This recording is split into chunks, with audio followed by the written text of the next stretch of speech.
Hello beautiful people, welcome back to Edbase classes. तो आज हम लोग क्लास 12 के बिजनेस स्टडीज का पार्ट 2 करेंगे। हम लोग चैप्टर नंबर 1 डिस्कस कर रहे थे। हमने मैनेजमेंट क्या होता है, मैनेजमेंट की इंपॉर्टेंस क्या होते हैं, मैनेजमेंट के ऑब्जेक्टिव्स क्या होते हैं, ये सारी चीजें कवर कर ली थी। आज के वीडियो में हम लोग इस चैप्टर को पूरा कंप्लीट करेंगे और हम लोग जो टॉपिक स्टार्ट करेंगे सबसे पहले, that is nature of management. अब यहां हम लोग डिफाइन करेंगे कि जो हमारा मैनेजमेंट होता है उसका क्या नेचर है। क्या वो आर्ट्स है, क्या मैनेजमेंट एक साइंस है, या मैनेजमेंट एक प्रोफेशन है। तो इस टॉपिक को हम लोग सबसे पहले स्टार्ट करते हैं, that what is the nature of management. Management as an art, science and profession. Okay, so nature of management, देखिए, management as a science we are going to see, management as an art we are going to see, and management as a profession we are going to see। तो देखिए, अगर हमको define करना है कि management का क्या नेचर है और उसको कंपेयर करना है आर्ट, साइंस और प्रोफेशन के साथ, तो सबसे पहले हमें कुछ फीचर आर्ट्स के पढ़ने पड़ेंगे, साइंस के पढ़ने पड़ेंगे और प्रोफेशन के पढ़ने पड़ेंगे, और फिर हम उन फीचर्स को कंपेयर करेंगे हमारे मैनेजमेंट के फीचर्स के साथ। अगर सारे फीचर्स सेम है तो मतलब हमारा नेचर ऑफ मैनेजमेंट वही हो जाएगा। मान लो हम लोग सबसे पहले आर्ट्स को स्टडी करेंगे कि आर्ट्स के क्या फीचर होते हैं, और फिर उन फीचर्स को मैनेजमेंट के फीचर्स के साथ कंपेयर करेंगे। अगर वो फीचर सेम है तो मैनेजमेंट प्योरली आर्ट है। फिर हम साइंस के साथ कंपेयर करेंगे और फिर हम प्रोफेशन के साथ कंपेयर करेंगे और फाइनली हम एक कंक्लूजन निकालेंगे। ठीक है, so let's start. Art is defined as a systematic body of knowledge which requires skill, creativity and practices to get perfection। तो आर्ट्स हमें मालूम है, आर्ट किस पे बेस्ड है? क्रिएटिविटी पे। आर्ट्स किस पे बेस्ड है? प्रैक्टिस पे। आर्ट्स के अंदर आपकी क्रिएटिविटी इज वेरी इंपॉर्टेंट। ठीक है, अगर आपको आर्ट्स में परफेक्शन लानी है तो आपको बहुत ज्यादा प्रैक्टिस करनी पड़ेगी, क्रिएटिविटी आपके अंदर होनी चाहिए, आपकी पर्सनलाइज्ड एप्लीकेशन होनी चाहिए। लेट्स सपोज पर्सनलाइज्ड एप्लीकेशन का मतलब क्या हुआ? लेट्स सपोज कि मैंने आपको बोला कि आप सीनरी बना के दिखाओ। 10 बच्चे, मैंने 10 बच्चों को बोला कि आप सीनरी बना के दिखाओ, तो हर बच्चा अपने अपने हिसाब से उसको प्रेजेंट करेगा। तो आर्ट्स के अंदर क्या होता है? पर्सनलाइज्ड एप्लीकेशन होती है, अपने अंदर से कुछ जो हमारी क्रिएटिविटी है उसके हिसाब से हम लोग चीजों को अप्लाई करते हैं। तो देखिए, main feature of arts, existence of the theoretical knowledge. Arts के अंदर क्या होती है? बहुत ज्यादा थियोरेटिकल नॉलेज होती है। आपने बहुत सारे हिस्ट्री की टेक्स्ट बुक्स देखी होंगी, पॉलिटिकल साइंस की टेक्स्ट बुक देखी होंगी, ठीक है, आपने ज्योग्राफी की टेक्स्ट बुक्स देखी होंगी, उसके अंदर बहुत वास्ट थियोरेटिकल नॉलेज होती है। ठीक है, तो arts is having theoretical knowledge. तो हमारे मैनेजमेंट में भी थियोरेटिकल नॉलेज होती है क्या? डेफिनेटली हमारे मैनेजमेंट में भी बहुत ज्यादा थियोरेटिकल नॉलेज है, बहुत ज्यादा थियोरेटिकल बुक्स हैं जिनको पढ़ के आप एमबीए वगैरह कर सकते हो। तो मतलब जैसे आर्ट्स में थियोरेटिकल नॉलेज है, वैसे ही हमारे मैनेजमेंट में भी थियोरेटिकल नॉलेज है। मतलब दोनों का ये जो फीचर है वो क्या है? सेम है, सिमिलर है। ठीक है, सेकंड फीचर क्या है? आर्ट्स के अंदर होती है पर्सनलाइज्ड एप्लीकेशन। पर्सनलाइज्ड एप्लीकेशन का मतलब क्या होता है? देखिए, इन art only theoretical knowledge is not enough, every artist have personal skills and creativity to apply that knowledge। आपको सिर्फ आर्ट्स के अंदर थियोरेटिकल नॉलेज है तो that is not sufficient।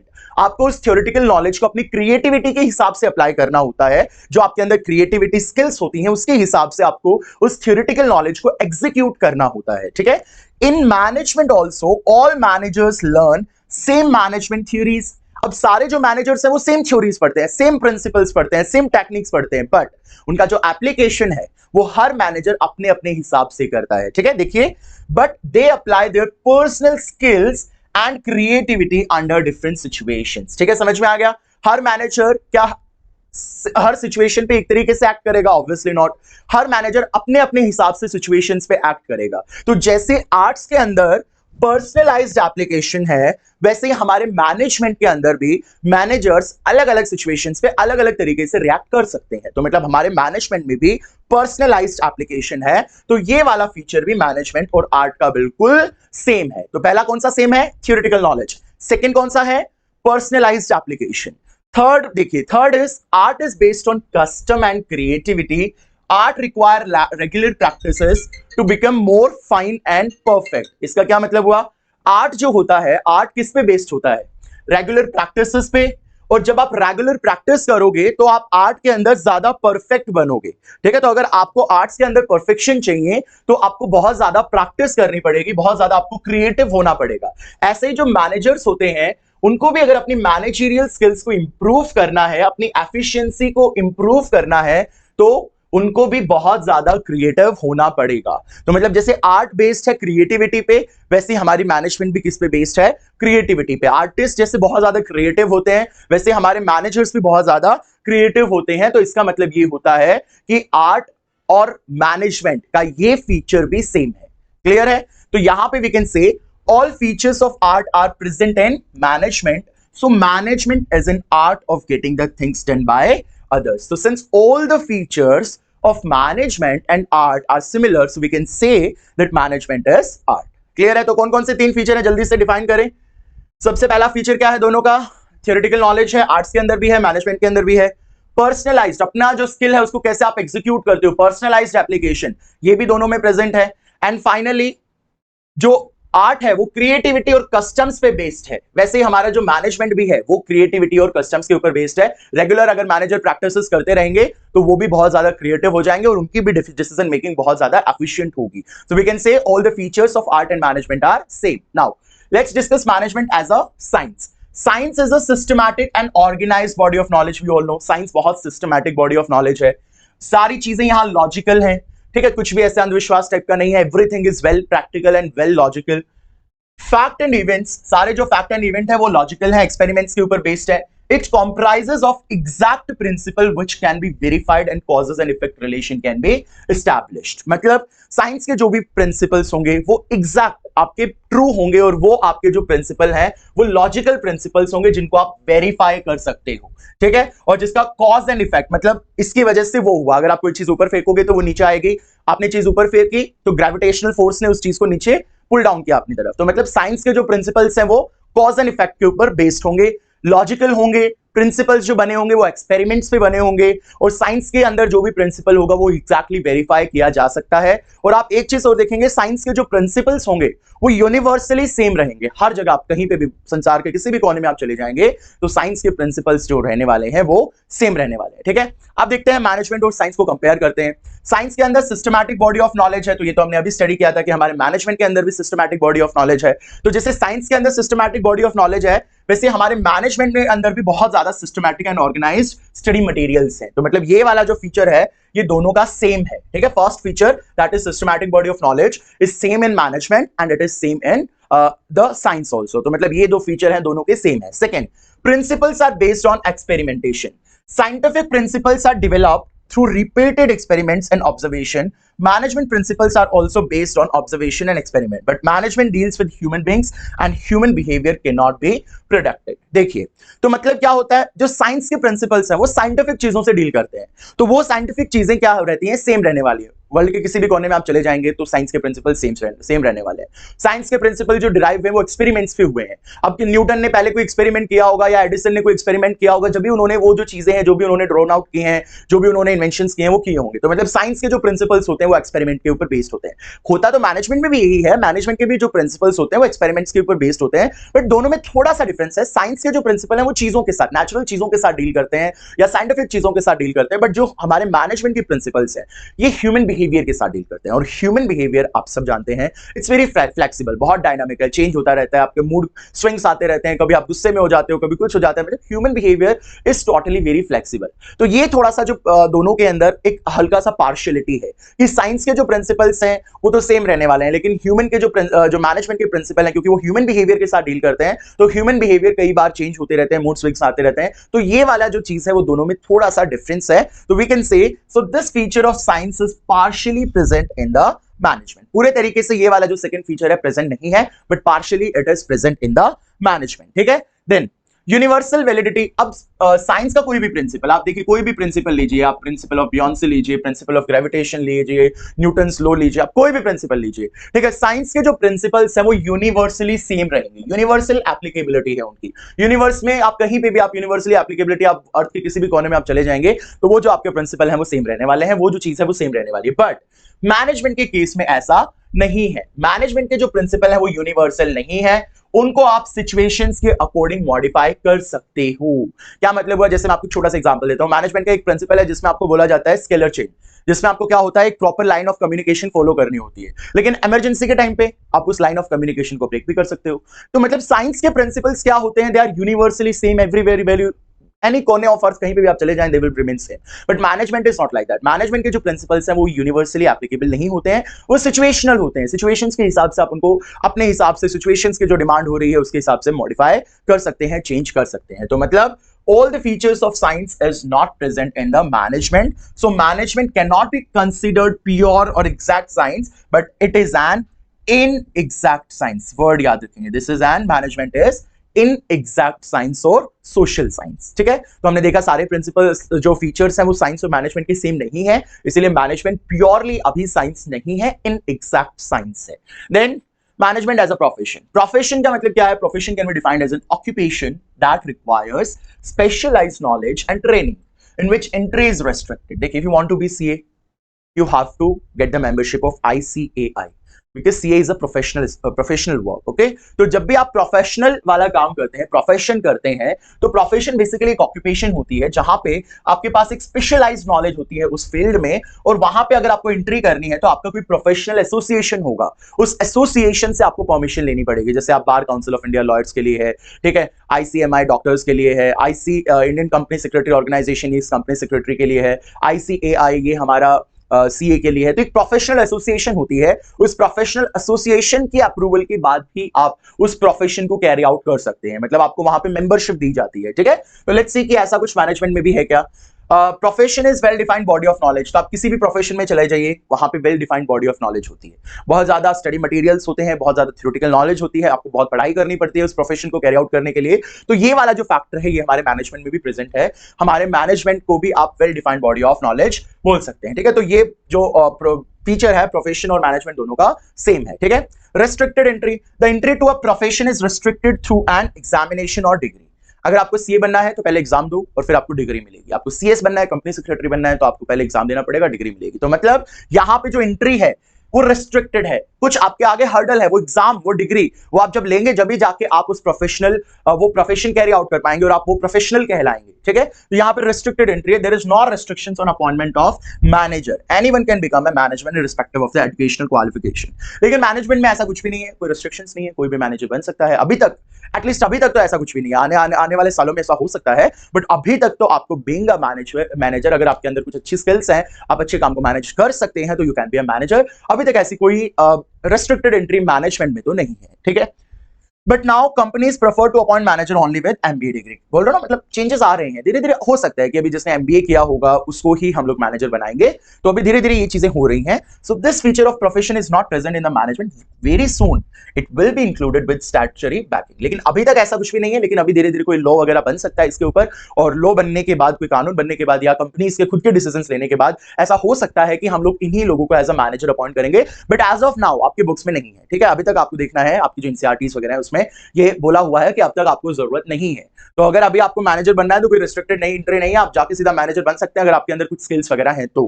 ठीक है, next, presence of professional association. Okay, देखिए हर profession में एक प्रोफेशनल एसोसिएशन होती है, जो एक स्पेशल एसोसिएशन होती है जो एस्टैब्लिश की जाती है। Every professional has to get himself registered with his association before practising that profession. ठीक है, जैसे इन्होंने बोला AIIMS इन न्यू दिल्ली, किसके लिए है ये? बहुत सारे ये एसोसिएशन है, AIIMS, ठीक है, ICAI है, ठीक है, ICSI है। तो ये बहुत सारी प्रोफेशनल एसोसिएशंस हैं जिसमें आपको पहले डिग्री लेनी पड़ती है, अपने आप को रजिस्टर करना पड़ता है उस प्रोफेशन को कैरी आउट करने से पहले। ठीक है, तो जो प्रोफेशन है उसके अंदर क्या होती है? Professional association. याद रखेंगे, हर प्रोफेशन के अंदर क्या होती है? एक प्रोफेशनल एसोसिएशन होती है जो आपको डिग्री देती है, जो आपको परमिट देती है उस प्रोफेशन को कैरी आउट करने के लिए। बट मैनेजमेंट में ऐसा कुछ भी नहीं है। एज ऑफ नाउ तो मैनेजमेंट में अगर आपको मैनेजमेंट करना है तो ऐसी कोई प्रोफेशनल एसोसिएशन नहीं है, बट हो सकता है वेरी सून, हो सकता है वेरी सून कि मैनेजमेंट के लिए भी कोई प्रोफेशनल एसोसिएशन आ जाए, बट अभी तक ऐसा कुछ भी नहीं है। Okay, so this feature is also not present. Ethical code of conduct, for every profession there is a set of ethical codes of fixed by the professional organization, but it is not compulsory for all the managers to get registered with these professional organizations. देखिए, हर profession का एक professional code of conduct होता है, उनका mode of behaviour होता है। ठीक है, जैसे कोई डॉक्टर है, कोई लॉयर है, या कोई टीचर है, तो उनके अपने कोड ऑफ कंडक्ट होते हैं, कैसे वो बिहेव करें, कैसे वो डील करें, कैसे अपनी सर्विसेज को रेंडर करें। बट ऐसा कोई कोड ऑफ कंडक्ट, मतलब एक ऐसा set of rules and guidelines होती हैं कुछ, ऐसा कोई सेट ऑफ कंडक्ट अभी तक मैनेजमेंट के लिए नहीं है। ठीक है, तो अभी बोल सकते हैं जैसे प्रोफेशन में एक set of rules and regulations है जिसको आप एथिकल कोड ऑफ कंडक्ट बोलते हो, ऐसा मैनेजमेंट में ऐसा कोई एथिकल कोड ऑफ कंडक्ट अभी तक प्रेजेंट नहीं है। मैनेजर्स के लिए अभी तक तो कोई भी ethical code of conduct present नहीं है। तो ये वाला फीचर भी आपका मैनेजमेंट का और प्रोफेशन का सेम नहीं है, बट हो सकता है आ जाए धीरे धीरे।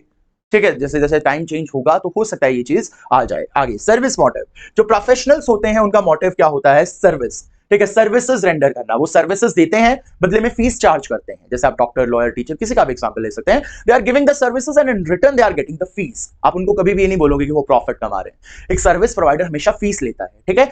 लेकिन मैनेजमेंट का गोल क्या होता है, मैनेजमेंट का एम क्या होता है, टू अचीव द ऑर्गेनाइजेशनल गोल। जो भी ऑर्गेनाइजेशन के गोल है उनको अचीव करना है। क्या मैनेजमेंट का गोल है क्या सर्विस देना? नो। अभी तक मैनेजमेंट का गोल क्या है, to achieve the organisational objective.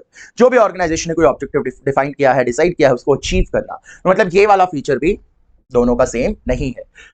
Professions तो सर्विस के लिए काम कर रहे हैं, मैनेजमेंट ऑर्गेनाइजेशन गोल को अचीव करने के लिए काम कर रहा है। All the way they are working in different fields, ठीक है। सो हम लोग what we can say, presently all the features of profession are not present in the management, but very soon these will be included in management. So management is on the path of becoming a profession. We can say management is a fast growing profession. अभी तक तो नहीं है, लेकिन हो सकता है आने वाले टाइम में मैनेजमेंट भी एक प्रोफेशन की तरह हो जाए। इसलिए what we are saying, management is a fast growing profession. Got it? So let's do the next topic. Next topic is levels of management. देखिए, लेवल्स ऑफ मैनेजमेंट, जब भी हम लेवल्स ऑफ मैनेजमेंट को डिस्कस करते हैं, हमारे पास 3 level होते हैं। कौन कौन से? Top level, middle level, lower level, ठीक है। इस लोअर लेवल को हम लोग ऑपरेशनल लेवल भी बोलते हैं, याद रखेंगे। इसको हम ऑपरेशनल लेवल भी बोलते हैं और सुपरवाइजरी लेवल भी बोलते हैं, ठीक है, याद रखोगे। और इनके नीचे कौन होते हैं? लोअर लेवल के नीचे कौन होते हैं? वर्कर्स, याद रखेंगे। इनके नीचे कौन होते हैं? वर्कर। तो ये टॉप लेवल, ये मिडिल लेवल, जिसमें सारे आपके डिपार्टमेंटल मैनेजर्स होते हैं। जो डिपार्टमेंट होते हैं ना, अलग अलग, sales, raw material, purchase, finance, उनके जो मैनेजर्स होते हैं वो सारे मिडिल लेवल में होते हैं। लोअर लेवल में सारे सुपरवाइजर्स होते हैं, ठीक है, फॉरमेन्स होते हैं, सुपरवाइजर होते हैं, ऑपरेशनल लेवल भी इसको बोला जाता है। और इनके नीचे जो काम करते हैं लोअर लेवल के नीचे, वो वर्कर्स होते हैं, ठीक है। अब देखिए, अकाउंटेबिलिटी, अथॉरिटी, ये हम लोग चैप्टर नंबर 2 में डिस्कस करेंगे। Accountability and authority. अथॉरिटी मतलब राइट टू गिव ऑर्डर्स, छोटा सा डिस्कस करते हैं। ऑर्डर्स देने का अधिकार, राइट टू गिव कमांड। तो राइट टू गिव कमांड कहां से फ्लो होगी? टॉप से मिडल, मिडल से लोअर, लोअर से फिर वर्कर्स। अकाउंटेबिलिटी, अकाउंटेबिलिटी का मतलब जवाबदेही, आंसरेबिलिटी। जो आपको काम मिला है वो आपने किया या नहीं किया, ठीक है, दैट इज अकाउंटेबिलिटी। तो अकाउंटेबिलिटी कहां से फ्लो करेगी? Lower is accountable to middle, middle is accountable to top. But orders वगैरह देने का अधिकार, top will give orders to middle and middle will give orders to the lower. तो देखिए, authority flows from top to bottom, but accountability flows from bottom to top. ये आपको हल्का सा याद रखना है, ठीक है। Let's discuss now. ये इनकी है designations. Designations मतलब पद। ये आपको याद रखना है, एग्जाम में केस स्टडीज पूछी जाती हैं इनके बेसिस पे। तो देखिए, अगर आप सीईओ हो, CEO, we all know who is CEO, Chief Executive Officer. तो if you are a CEO, if you are Chief Marketing, CMO, CEO, chief sales officer, CSO, chief technology officer, president, managing director, ठीक है, general manager, general manager, vice president, तो you are at the top level, ठीक है। चलो question बताओ। रीता's grandmother is working as CEO in Alpha Limited. At which level she is working? CEO है, तो CEO कौन से लेवल पे है? टॉप लेवल पे है। तो ऐसे डिजिग्नेशन बेस्ड आपके पास क्वेश्चन आ सकते हैं और इनके फंक्शंस आपको बताने आ सकते हैं। बताओ ये क्या फंक्शन परफॉर्म करते हैं। ओके, नेक्स्ट, मिडिल में कौन होंगे? Marketing manager. मैंने बताया ना, यहाँ सारे डिपार्टमेंटल मैनेजर आते हैं। मार्केटिंग मैनेजर, परचेज का हेड, सेल्स का मैनेजर, ऑपरेशन सारे चीजों को देखेगा, operational manager, branch manager, finance manager. तो जो भी आपको डिपार्टमेंट का मैनेजर दिखे, है ना, सबसे इजी, जो डिपार्टमेंटल मैनेजर्स दिखे वो आपके कौन से लेवल में आएंगे? डिपार्टमेंटल मैनेजर्स आपके आएंगे मिडिल लेवल में, ठीक है। CEO, CFO, CMO, general manager, president, vice president, ये सब टॉप लेवल पे। अब लोअर लेवल पे कौन आते हैं? सुपरवाइजर, फोरमेन्स, ठीक है, जो काम को चेक करते हैं, क्लर्क्स, जूनियर मैनेजर, इंस्पेक्टर, जो क्वालिटी वगैरह इंस्पेक्ट करते हैं। तो ये सारे जो लोग होंगे, please please please, it's my humble request, learn कर लीजिए इन डिजिग्नेशंस को, या दिमाग में बिठा लीजिए, क्योंकि आपके इनके बेस पे केस स्टडी जरूर आ सकती है एग्जाम में। तो ये वाले जो लोग होंगे बच्चों, ये कौन से लेवल पे होंगे? लोअर लेवल पे। तो we get to know who are at top level, who are at middle level and who are at lower. Do remember all this designations please, it's my humble request. Next, अब देखते हैं कि ये लोग क्या काम करते हैं। तो सबसे पहले हम देखते हैं टॉप लेवल। अब टॉप लेवल मतलब आप जानते हैं बहुत बड़ा होता है कंपनी में, सबसे बड़े जो इंपॉर्टेंट लोग होंगे टॉप लेवल वाले, ठीक है। अब देखिए top level, they are senior most executive, से सबसे सीनियर लोग हैं वो कंपनी में। Top level management consist of chairman, board of director, managing director, general manager, president, vice president, CEO, CFO, chief operating officer etcetera. पढ़ लिए थे ये तो हमने, ठीक है। Board of director, chairman, managing director, general, ठीक है। देखो यहाँ पे पढ़ा था, ठीक है, यहाँ पे ऐड कर देते हैं बोर्ड ऑफ डायरेक्टर वगैरह। कुछ यहाँ पे अगर कम रह गया हो तो आगे मैंने इसको कवर आपका कर दिया है, ठीक है, यहाँ पे वी हैव कवर्ड इट। तो ये सारे डेजिग्नेशंस हैं बच्चों, ये सारे डेजिग्नेशंस हैं, डू रिमेंबर इट। ये लोग होते हैं टॉप लेवल पे। काम क्या होते हैं सर इनके, सबसे इंपॉर्टेंट है इनके फंक्शंस क्या होते हैं, इनको कंपनी में क्या काम करना पड़ता है। तो सबसे पहले determining the objectives of the enterprise, जो आपके काम कंपनी है वो किस चीज की कंपनी है, क्या ऑब्जेक्टिव है, उसको क्या अचीव करना है, कौन डिसाइड करेगा, टॉप लेवल। तो डिटरमाइनिंग द ऑब्जेक्टिव या यू कैन से गोल्स, आपकी जो भी कंपनी है ऑर्गेनाइजेशन है उसके गोल्स को डिसाइड करना, प्लान्स और पॉलिसीज को बनाना, जो भी एक्टिविटी आप परफॉर्म करोगे, जो मिडिल लेवल वाले लोग जो होंगे, मतलब जो टॉप लेवल है ना, इनके नीचे कौन है, मिडिल लेवल। तो organising activities to be perform by the persons working at middle level. भाई मिडिल लेवल क्या काम करेगा, ये कौन डिफाइन करेगा, टॉप लेवल। उसके बाद जो बाहर वाले हैं उनके साथ अच्छा लाइजन, मीडिया के साथ, गवर्नमेंट एजेंसीज के साथ, अच्छे क्रेडिटर्स डेटर्स के साथ, बैंकिंग एजेंसीज के साथ, बैंकर्स के साथ, बाहर वालों के साथ लाइजन कौन मेंटेन करेंगे, टॉप लेवल वाले। ठीक है, ये responsible for welfare and survival of the organisation, directly ये रिस्पॉन्सिबल है कि आपकी ऑर्गेनाइजेशन सर्वाइव करते रहे और आपकी ऑर्गेनाइजेशन वेलफेयर के लिए काम करे। ठीक है, ये रिस्पॉन्सिबल है। बिजनेस इन्वायरमेंट, जो आपके आसपास जो चीजें हो रही हैं, आपके कॉम्पिटिटर्स क्या कर रहे हैं, गवर्नमेंट क्या कर रही है, टेक्नोलॉजिकल चेंजेस क्या क्या आ रहे हैं, पॉलिटिकल चेंजेस क्या क्या आ रहे हैं, लीगल चेंजेस क्या क्या आ रहे हैं, इन सबको एनालाइज करते हैं ये लोग। क्योंकि अगर ये अपने आप को चेंज नहीं करेंगे इस बिजनेस इन्वायरमेंट के हिसाब से तो पीछे रह जाएंगे नोकिया की तरह। इसीलिए बिजनेस इन्वायरमेंट मतलब वो सारे फैक्टर्स जो आपके बिजनेस के आसपास काम कर रहे हैं, जो आपकी बिजनेस की फंक्शनिंग को इफेक्ट कर सकते हैं, तो उनको भी स्टडी करते हैं, जैसे पॉलिटिकल, लीगल, सोशल, ठीक है, आपके इकोनॉमिकल, तो इन सारे फैक्टर्स की कंटिन्यूअसली स्टडी करते हैं और ये ओवरऑल ऑर्गेनाइजेशन के लिए गोल्स एंड स्ट्रैटेजीज को डिफाइन करते हैं कि आपके ऑर्गेनाइजेशन को क्या क्या स्ट्रैटेजीज अडॉप्ट करनी है, क्या रणनीति होनी चाहिए गोल्स को अचीव करने के लिए। ठीक है, तो all these works are also done by these top level. तो कोई भी 3 काम आप याद कर लीजिए। ठीक है, 1 2 3 4 5 6 7 7 है, 7 में से कोई भी 3 आप याद कर लीजिए। Next, middle level management. This level of management consists of departmental heads such as purchase manager, marketing manager, executive officer, plant superintendent, divisional heads, etc. नाम याद, ये आप डिजिग्नेशन से याद रखेंगे। काम क्या होते हैं, जो भी डिपार्टमेंट की सारी एक्टिविटीज होती हैं उनको आपको करवाना है, डिपार्टमेंट के ऑब्जेक्टिव्स को आपने अचीव करना है। Interpret the plans and policies form by the top management. अब टॉप मैनेजमेंट ने क्या पॉलिसीज बनाई है, क्या स्ट्रेटजीज बनाई है, वो लोअर लेवल तक पहुंचाना है। तो मतलब they are very important in maintaining the linkage between the top level and the lower level. कैसे सर, कैसे बोल रहे हो आप, समझ नहीं आ रहा। देखिए, यहां पे टॉप लेवल है, यहां लोअर लेवल है और यहां इनके नीचे वर्कर्स हैं, यहां हमारे मिडिल लेवल है। तो देखिए ये लिंक हो गया ना, टॉप को लोअर तक कनेक्ट करेगा और लोअर को टॉप तक कनेक्ट करेगा, तो they will act as a link. ठीक है, एक लिंक की तरह वो लोग वर्क करेंगे टॉप लेवल और लोअर लेवल को कनेक्ट करने के लिए। ठीक है, याद रखेंगे। Ensuring availability of necessary personal, आपके भाई ऑर्गेनाइजेशन में लोगों की कमी ना आए, हायरिंग वगैरह करनी है, कोई जॉब खाली पोजीशन है उसको फिल करना है, तो इसके लिए भी ये लोग रिस्पॉन्सिबल हैं। Assigning necessary duties and responsibilities to the persons, लोगों को ड्यूटीज असाइन करना, क्या क्या काम उनको करने हैं, क्या क्या उनके जॉब रोल्स हैं, क्या क्या चीजें उनसे करवानी है, तो ये चीजें वर्क वगैरह असाइन करने का काम। कोऑपरेट विद अदर डिपार्टमेंट, अब ये सारे डिपार्टमेंट, मान लो ये परचेज है, ये सेल्स है, ये रॉ मटेरियल है, ये फाइनेंस है, तो ये डिपार्टमेंटल कॉपरेशन को भी मेंटेन करते हैं। भाई सारे डिपार्टमेंट का एक दूसरे के साथ अच्छे से कॉपरेशन रहे, मिल बांट के भाई काम करेंगे, ऑर्गेनाइजेशनल गोल को अचीव करेंगे। तो ये लोग इस चीज को इंश्योर करते हैं कि डिपार्टमेंटल कॉपरेशन भी यहाँ पे मेंटेन रहे। ठीक है, और they are also responsible for implementing and controlling the plans and strategies developed by the top level of management. तो टॉप लेवल ने पॉलिसीज वगैरह बनाई है, स्ट्रेटेजीज बनाई है, उनको इंप्लीमेंट करना भी इनका ही काम है, याद रखेंगे। Next, lower level, supervisory level, operational level, already told to you. This level of management consists of supervisors, superintendents, foremen, sub department object executive, clerk, etc. Their authority is limited. Lower level पे उनकी authority थोड़ी कम है। They pass on the instruction to workers. अभी मैंने आपको बताया था ना ये चीज कि जो ये lower level होता है, ये lower level सीधा किसके साथ लिंक होता है, वर्कर के साथ। तो ये जो ऑर्डर्स वगैरह देते हैं ये किनको देते हैं, वर्कर्स को देते हैं। ठीक है, उसके बाद मेन फंक्शन क्या है इनके, they interact with the actual workforce and pass on instructions of the middle management. अब मिडिल वालों ने कुछ इंस्ट्रक्शंस वगैरह दिए हैं, तो जो वर्कफोर्स इनके नीचे काम कर रही है उनको वो इंस्ट्रक्शंस देते हैं, वो इंस्ट्रक्शंस को पहुंचाते हैं। डिसिप्लिन मेंटेन करते हैं वर्कर्स का।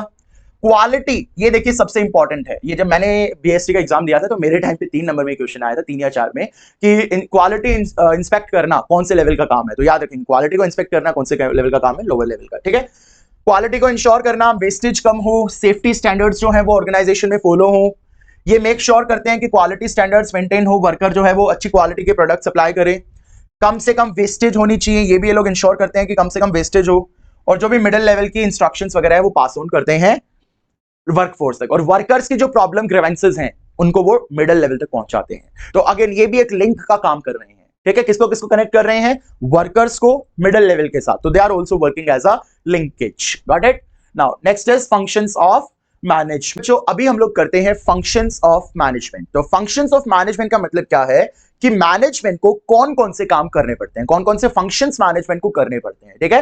तो फंक्शंस ऑफ मैनेजमेंट, तो अभी अब तक हमने देख लिया मैनेजमेंट क्या होता है, मैनेजमेंट के क्या ऑब्जेक्टिव्स होते हैं, मैनेजमेंट का क्या नेचर है, ठीक है। ये सारी चीजें हमने देख लिया कि कौन कौन से लेवल्स होते हैं मैनेजमेंट में। अभी हम लोग देखेंगे कि मैनेजमेंट के कौन कौन से फंक्शंस हैं। और याद रखिए बच्चों, यही आपके चैप्टर्स हैं, यही आपका पूरा बिजनेस स्टडीज है, इसको ही आपने डिटेल में पढ़ना है पार्ट 1 में, ठीक है। तो सबसे पहला फंक्शन क्या है, प्लानिंग। देन प्लानिंग के बाद क्या है, we have organising, then we have staffing, then directing and finally we have controlling. तो ये 5 फंक्शंस आप याद रखेंगे, planning, organising, staffing, directing and controlling. तो ये आपके 5 फंक्शंस हैं मैनेजमेंट के, ठीक है। अब हम लोग देखते हैं प्लानिंग क्या होता है। देखिए सबसे पहला जो फंक्शन है दैट इज प्लानिंग। सिंपल सा प्लानिंग का मतलब क्या होता है, deciding the objectives of the organisation. भाई आपको क्या अचीव करना है, क्या गोल आपको अचीव करना है, क्या एम आपको अचीव करना है। जब आप इस चीज को डिफाइन करते हैं कि what you have to achieve, what targets you have to achieve, where you have to go, where you want to go in the future, तो ये वाली चीजें क्या होती हैं, प्लानिंग के अंदर कवर होती हैं, ठीक है। तो प्लानिंग मतलब आप एडवांस में डिसाइड करते हो कि आपको फ्यूचर में कहां जाना है। Planning is deciding in advance about the future. तो प्लानिंग बेसिकली क्या करता है, जो आपकी प्रेजेंट सिचुएशन है और जो आपकी फ्यूचर सिचुएशन है उसके बीच का जो गैप होता है वो आपका प्लानिंग फुलफिल करता है। अगर आपकी अच्छी प्लानिंग होगी तो आपकी प्रेजेंट सिचुएशन और जो फ्यूचर जहां आपको डिजायर्ड है, आपको जो गोल अचीव करना है वो अच्छी प्लानिंग से आप अचीव कर सकते हो। अगर आपकी प्लानिंग अच्छी नहीं होगी तो आप उस गोल को अचीव नहीं कर पाओगे। तो मतलब planning is the first function of management. It means deciding in advance what to do, how to do, when to do, who is going to do. क्या करना है, कैसे करना है, कौन करेगा, कब करेगा। जब ये सारी चीजें आप डिसाइड करते हो दैट इज प्लानिंग, ठीक है। बाकी हम लोग ग्रेट डिटेल में इसको चैप्टर कवर करेंगे प्लानिंग, तो वहां उसको स्टडी करेंगे। Next is organising. After setting up of the plans, the next function of management is to organize the activities and establish an organization structure to execute the plan. अब आपने plan set कर लिया, अब उस plan को set करने के बाद आपको क्या करना है, एक ऑर्गेनाइजेशन का फ्रेमवर्क, ढांचा तैयार करना है कि भाई कैसे आपको उस गोल को अचीव करना है। अब जैसे मान लो ये पैनल बना है तो पहले इसका फ्रेमवर्क बना होगा, उसके बाद ये पैनल तैयार किया गया होगा। मतलब ऑर्गेनाइजेशन में आपने ये तो सेट कर लिया कि आपको क्या गोल अचीव करना है। एक बार आपने गोल को सेट कर लिया प्लानिंग में, अब आपको पूरे ऑर्गेनाइजेशन का एक स्ट्रक्चर डिसाइन करना है, स्ट्रक्चर को डिफाइन करना है, कैसा आपका ऑर्गेनाइजेशनल स्ट्रक्चर होगा, कहां आपके कौन कौन से डिपार्टमेंट्स होंगे, कहां आपका रिसेप्शन एरिया होगा। मतलब ये वाली चीजें सब आप सारे डिसाइड करते हो ताकि आप उस प्लान को अचीव कर पाए। तो उस प्लान को जब आप अचीव कर पाए उसके लिए आप एक ऑर्गेनाइजेशन का स्ट्रक्चर डिफाइन कर रहे हो, तो इसको हम लोग क्या बोलते हैं, ऑर्गेनाइजिंग, ठीक है। उसके बाद स्टाफिंग। अब आपने ऑर्गेनाइजेशन का स्ट्रक्चर डिफाइन कर लिया, सारी चीजें डिफाइन कर ली, अब मेन चीज है कि आपको लोगों को हायर करना पड़ेगा, क्योंकि अल्टीमेटली काम तो लोग करेंगे। आपको इंप्लॉयज को हायर करना पड़ेगा, इंप्लॉयज को मोटिवेट करना पड़ेगा, ट्रेनिंग वगैरह उनको देनी पड़ेगी, ठीक है। तो जब आप लोगों को सिलेक्ट करोगे अपने ऑर्गेनाइजेशन में, जो वेकेंट जॉब पोजीशंस हैं, जो खाली जॉब पोजीशंस हैं, उनमें जब आप लोगों को फिल करोगे तो this is known as staffing. It refers to recruitment, selection, appointment of the employees, assigning them the duties, taking care of the problems of the employees. So related to the employees जो सारे काम होंगे वो आपके staffing के अंदर किए जाएंगे। Then is directing। अब देखो आपने employees को हायर कर लिया, आपके पास employees आ गए, लेकिन जब तक आप उनको ऑर्डर्स, इंस्ट्रक्शंस वगैरह नहीं दोगे वो काम शुरू नहीं करेंगे। अब हम भी क्लास में आज चले जाते हैं, क्लास में जाते हैं मस्ती करने लग जाते हैं एकदम से। जब तक टीचर आती नहीं है हम लोग पढ़ाई स्टार्ट नहीं करते। तो टीचर आके हमें बोलती है चलो बेटा मैथ्स की बुक निकालो, साइंस की बुक निकालो, या अकाउंट्स की बुक निकालो, इकोनॉमिक्स की बुक निकालो, आज ये टॉपिक करेंगे, जब हम लोग काम शुरू करते हैं। तो ऐसा ही ऑर्गेनाइजेशन के अंदर भी होता है, जब हम लोग एम्प्लॉयज को ऑर्डर्स, इंस्ट्रक्शंस वगैरह नहीं देंगे जब तक वो काम शुरू नहीं करेंगे। तो जब हम एम्प्लॉयज को ऑर्डर्स देते हैं, इंस्ट्रक्शंस देते हैं ताकि वो वर्क को स्टार्ट कर सके, इनिशिएट कर सके, ठीक है, तो उसी को हम लोग क्या बोलते हैं, डायरेक्टिंग। खैर डायरेक्टिंग में बहुत सारी चीजें होती है, जैसे इसमें आप लीडरशिप देखोगे, कम्युनिकेशन देखोगे, सुपरविजन देखोगे, मोटिवेशन देखोगे, तो बहुत सारे एलिमेंट्स होते हैं। चार एलिमेंट्स होते हैं डायरेक्टिंग के। तो ये भी हम लोग जब चैप्टर ग्रेड डिटेल में करेंगे तो देखेंगे। अभी आपको क्या रखना है, फर्स्ट चैप्टर में डायरेक्टिंग का मतलब क्या होता है, giving orders and instructions to the employees so that they can start doing the work, so that they can start functioning, ठीक है। तो जब आप ये ऑर्डर्स, इंस्ट्रक्शंस देते हो वर्कर्स को, तो इसी को हम लोग क्या बोलते हैं, directing. And finally is controlling. अब कंट्रोलिंग का मतलब क्या होता है, देखिए कंट्रोलिंग का मतलब क्या होता है, आपने जब प्लानिंग की थी बच्चों, तो प्लानिंग जब आपने करी थी तो प्लानिंग में आपने कोई गोल डिसाइड किया था, है ना, एक टारगेट को आपने डिसाइड किया था या एक गोल आपने डिसाइड किया था, ठीक है। अब आपने सारे फंक्शंस कर लिए, अब आप कंट्रोलिंग पे आ गए। कंट्रोलिंग में क्या करोगे, जो आपने अचीव किया है एक्चुअल में उसको कंपेयर करोगे जो आपने टारगेट सेट किया था उसके साथ, ताकि आप डेविएशंस को फाइंड आउट कर सके। अब मैं आपको सिंपल एग्जांपल देता हूं। लेट्स सपोज आप क्लास 12th में हो, आपने टारगेट सेट किया कि मुझे 95% लेने हैं। ये आपने आज प्लानिंग करी, प्लानिंग करके आपने गोल सेट किया कि आपको अचीव करना है 95%। अब आपका रिजल्ट आया मई में, आपके आए 91%। तो this is your actual performance and this is your goal which you have set it while doing the planning। अब आप इन दोनों को कंपेयर करोगे कि भाई मैंने सेट किया था 95 का और मुझे अचीव हो गया 91, तो मतलब मेरा 4% से डेविएशन है। और ये डेविएशन मेरी नेगेटिव डेविएशन है क्योंकि मैंने कम अचीव किया, जो मैंने सेट किया था उससे मैंने कम अचीव किया, तो ये मेरी क्या है, डेविएशन। अब आप क्या करोगे, करेक्टिव एक्शंस लोगे कि फ्यूचर में आप देखोगे कि किस वजह से कमी रह गई, क्या क्या चीजें थी जिसकी वजह से कमी रह गई और मैं अपनी गोल को अचीव नहीं कर पाया, ताकि फ्यूचर में आप उन चीजों को दोबारा से रिपीट ना करें। ठीक है, जब आप आगे कोई प्रोफेशनल कोर्स करेंगे या सीए वगैरह की तैयारी करेंगे, सीएस की, तो फिर आप वो सेम जो प्रॉब्लम आपने 12th में करी थी, जो इश्यूज आपसे 12th में हुए थे जिसकी वजह से आपने गोल अचीव नहीं कर पाए, तो वो सेम चीज आप ना करें। तो ऐसे ही ऑर्गेनाइजेशन क्या करती है, this is the last function of management, managers compare the actual performance with the planned performance and if there is any difference then managers find out the reasons for the deviation। अपनी जो managers हैं, जो planned performance उन्होंने planning के time पे set की थी और जो उन्होंने actual performance अभी अचीव की है, उसको कंपेयर करते हैं ताकि differences को वो फाइंड आउट कर सके। ठीक है, और उनके लिए वो corrective actions ले सके ताकि फ्यूचर में सेम differences occur ना हो। तो इसको हम लोग क्या बोलते हैं, controlling. So we get to know what is planning, deciding the objectives, targets, क्या करना है, कैसे करना है, organizing, deciding the framework, कैसे कैसे काम होगा, कौन कौन काम करेगा, staffing is recruiting and selecting the employees, directing, giving orders, instructions so that employees can start doing the work, controlling, compare the actual performance with the objective in order to find out the deviations, deviations मतलब differences. ठीक है, जो आपने actual achieve किया और जो आपने target set किया था उनके बीच में क्या क्या डेविएशंस आई, क्या क्या डिफरेंसेस आई, so that you can take the corrective actions for that deviations. Then the last topic finally of this chapter is coordination. अब कोऑर्डिनेशन का मतलब क्या होता है, बड़ी सिंपल सी अगर बात करें तो यहाँ कुछ लोग आप देख रहे होंगे एक दूसरे के साथ ऐसे हाथ बांध के खड़े हैं, दैट इज कोऑर्डिनेशन। कोऑर्डिनेशन मतलब एक साथ मिलके एकजुटता से, ठीक है, that is coordination. Cooperation, spirit of cooperation. ठीक है, अब देखो, the process by which manager synchronises the activities of different departments is known as coordination. अलग अलग डिपार्टमेंट है, अलग अलग सब लोग, देखो कितना बड़ा ऑर्गेनाइजेशन है, लेट्स सपोज इतनी बड़ी ऑर्गेनाइजेशन में इतने सारे लोग काम कर रहे हैं, मारुति सुजुकी का एग्जांपल लो, इतनी बड़ी ऑर्गेनाइजेशन है, इतने लोग काम कर रहे हैं, तो क्या चीज है जो उन सबको बांधे हुए है, क्या चीज है जो उन सबको ज्वाइन किए हुए है, तो दैट इज द फोर्स, एक इंटेंजिबल फोर्स है उनके बीच में जिसको हम लोग क्या बोलते हैं, कोऑर्डिनेशन। इस इंटेंजिबल फोर्स को आप देख नहीं सकते बट फील कर सकते हो। अगर सारी चीजें काम से सही तरीके से चल रही हैं तो मतलब बहुत अच्छा कोऑपरेशन और कोऑर्डिनेशन उनके अंदर है। तो कोऑर्डिनेशन क्या होता है, बेसिकली सिंक्रोनाइज करता है, एक साथ एकजुटता करता है, एक साथ मेंटेन करता है सारी एक्टिविटीज ऑफ द ऑर्गेनाइजेशन को। कोऑर्डिनेशन बाइंड, बाइंड मतलब जोड़ना, कोऑर्डिनेशन बाइंड करके रखता है सारे फंक्शंस को, प्लानिंग को ऑर्गेनाइजिंग से, ऑर्गेनाइजिंग को स्टाफिंग से, डायरेक्टिंग से, कंट्रोलिंग, सबको बाइंड करके जो फोर्स ने रखा हुआ है that is coordination. And coordination is the essence of management. जो कोऑर्डिनेशन ही नहीं होगी तो काम कैसे होगा, कोऑर्डिनेशन इज वेरी इंपॉर्टेंट। अब कोऑर्डिनेशन हमारे फैमिली में भी होता है, हमारे डेली शेड्यूल्स में भी होता है। अब देखो, आप सुबह उठ के स्कूल जाते हो तो आपकी मम्मी उठ के आपके लिए खाना बनाती है, ठीक है, आपके पापा आपके लिए हो सकता है आपके शूज पॉलिश करें, जैसे हमारे फादर तो करते थे हमारे लिए, ठीक है। तो मतलब सब लोगों का क्या है, कोऑर्डिनेशन है, एक साथ। आप ऐसा तो है नहीं आप उठ के खुद ही खाना बना रहे हो, खुद ही अपना तैयार होकर जा रहे हो, आपकी मदर भी लगे हुए, आपके फादर भी लगे हुए, फिर साथ में आपके बस वाले भैया आपके लिए बस लेके आ रहे हैं, तो ये सब क्या हो रहा है, कोऑर्डिनेशन है, सब एक साथ जुट। आप उनको देख नहीं सकते सब चीजों को, but you can feel it, सारी चीजें टाइम पे हो रही है तो आप लग रहा है कि बहुत अच्छा कोऑर्डिनेशन है, ठीक है। तो coordination is the essence of management. चाहे हमारा डेली रूटीन हो या मैनेजमेंट हो, कोई कंपनी हो, कुछ भी हो, वहां कोऑर्डिनेशन होना बहुत जरूरी है। It is must to have the coordination. Coordination is the essence of management, inverted commas में दिया हुआ, it is very important. Coordination is needed to perform all the functions of management. It is required जब आपके top level plans बनाएंगे organisation के लिए, जब आप ऑर्गेनाइजेशनल स्ट्रक्चर को क्रिएट करोगे, जब आप रिक्रूटमेंट सिलेक्शन करोगे, जब ऑर्डर्स इंस्ट्रक्शंस दोगे, जब एक्चुअल परफॉर्मेंस को आप प्लान्ड परफॉर्मेंस के साथ चेक करोगे, तो हर जगह ही तो आपको किसकी जरूरत है, कोऑर्डिनेशन। ठीक है, तो coordination is required at each and every level of the management, each and every function of the management, coordination is must to there. Next, coordination is required at all levels, चाहे top level हो, middle level हो, operational level हो, ऐसा तो है नहीं एक ही जगह कोऑर्डिनेशन चाहिए, हर लेवल्स पे आपको किसकी जरूरत है, कोऑर्डिनेशन की जरूरत है। अगर कोऑर्डिनेशन नहीं होगा तो काम ऑर्गेनाइजेशन में ढंग से नहीं होगा। Coordination is the most important function of an organisation. Coordination helps managers to ensure orderly arrangement, सही चीजों से सही तरीके से चीजों का अरेंजमेंट हो, लोगों का भी सही तरीके से हो, जो इंडिविजुअल एफर्ट्स हैं उनको इंटीग्रेट करता है कोऑर्डिनेशन, ताकि एक ग्रुप एफर्ट में और हम लोग अचीवमेंट कर सके ऑर्गेनाइजेशनल गोल्स को, ठीक है।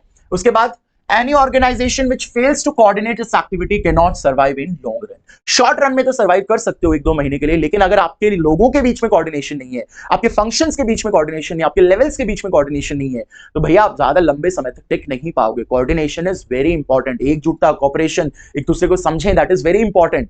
कोऑर्डिनेशन बेसिकली एक फोर्स है जो सबको बाइंड करके रखता है ऑर्गेनाइजेशन में, okay.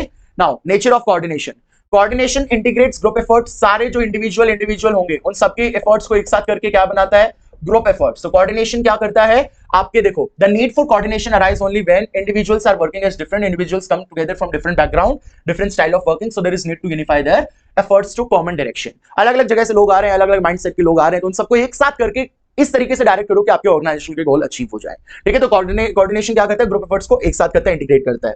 It ensure unity efforts, सबके एक साथ, सारे डिपार्टमेंट एक दूसरे के साथ हैंड इन हैंड साथ मिलके, सब लोग एक दूसरे के साथ मिलके कॉमन गोल जो ऑर्गेनाइजेशन का है उसको अचीव करने में हेल्प करें। ठीक है, it is a continuous process, एक दिन का ओवरनाइट प्रोसेस तो है नहीं, बस एक दिन की कोऑर्डिनेशन है, बाकी की जरूरत पे कोऑर्डिनेशन है नहीं। No, coordination is a function जो आपको हमेशा चाहिए, जब तक आपकी लाइफ रहेगी ऑर्गेनाइजेशन की आपको कोऑर्डिनेशन की जरूरत रहेगी। It is a continuous process, इसको आप ऑन गोइंग बोल सकते हैं। एक दिन की जरूरत नहीं है कोऑर्डिनेशन, रोज की, जैसे ऑक्सीजन है ना, जब तक जिंदा रहेंगे जब तक ऑक्सीजन की जरूरत है, वैसे ही जब तक ऑर्गेनाइजेशन रहेगी कोऑर्डिनेशन की जरूरत है। अगर कोऑर्डिनेशन गड़बड़ा गया तो फिर भैया आपकी ऑर्गेनाइजेशन सस्टेन नहीं कर पाएगी। ट्रेन देखते हो, ट्रेन, अभी आपने उड़ीसा वाला हादसा सुना होगा, वहां कोऑर्डिनेशन कमी हो गई थी तो हो गया ना हादसा। ऐसे कोऑर्डिनेशन इज वेरी इंपॉर्टेंट। अगर कोऑर्डिनेशन नहीं होगा, अगर उन दोनों ट्रेन ड्राइवर्स के बीच में कोऑर्डिनेशन हुआ रहता, सही सिग्नलिंग हुई होती, तो क्या वो हादसा होता? ऑब्वियसली नहीं होता। बट वो कोऑर्डिनेशन की लैक ऑफ कोऑर्डिनेशन की वजह से हो गया वो चीज।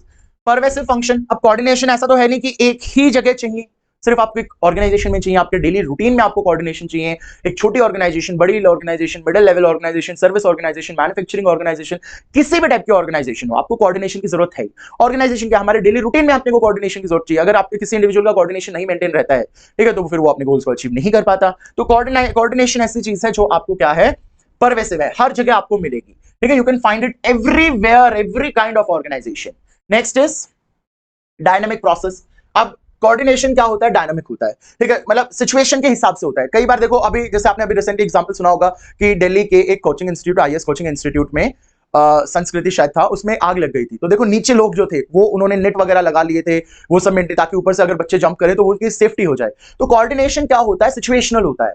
ठीक है, सिचुएशनल होता है, इसलिए हम इसको क्या बोलते हैं, डायनामिक होता है। ठीक है, in every organization coordination plays an important role in success of any business. One can not copy earlier decisions और एफर्ट्स कोऑर्डिनेटिंग द एक्टिविटीज। जो आपने पहले कोई गोल वगैरह किए होंगे उनको आप कॉपी नहीं कर सकते, क्योंकि सिचुएशन होता है, सिचुएशन के हिसाब से आपको कोऑर्डिनेट करना पड़ता है। ठीक है, अगर सिचुएशंस अगर आपके विरुद्ध है या सिचुएशंस अभी अच्छी नहीं है तो भी आपको कोऑर्डिनेशन करना पड़ेगा उस तरीके से। सिचुएशंस बहुत अच्छी है तो भी आपको कोऑर्डिनेशन करना पड़ेगा दूसरे तरीके से। तो कोऑर्डिनेशन जो होता है वो सिचुएशनल होता है।